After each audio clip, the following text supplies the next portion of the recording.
Just have a look at the picture.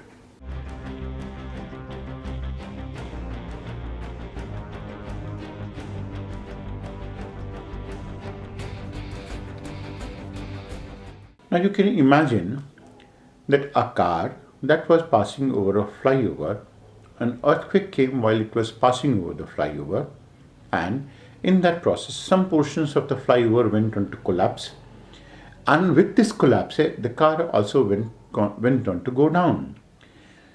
You're also going to see the cracks that have gone to develop on the flyover, rendering the flyover almost useless completely. And you can imagine that the same thing can go on to happen anywhere. If you're going to take a look at the empty pictures of earthquake, and when you're going to take a look at this picture of earthquake, one, the second picture, the third picture, the fourth picture, you will be amazed by the suddenness of the occurrence of these earthquakes.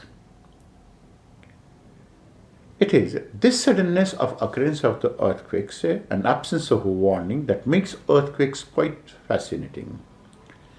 This very basic nature of earthquakes has aroused fear in the masses, and it has stimulated the interest of scientists, philosophers, and astrologers as well. To an extent that some of these astrologers go on to combine various types of mathematical models to predict earthquakes, and some of them have been successful in predicting it as well. Maybe that is completely born out of any type of coincidence, but then they have been able to forecast that on a certain date in a certain region an earthquake is likely to take place. Earthquakes are among the most destructive of natural phenomena, taking an average yearly total of 14,000 lives besides causing extensive property damage. We're going to be talking about that part. Earthquakes are among the most destructive of the natural phenomena.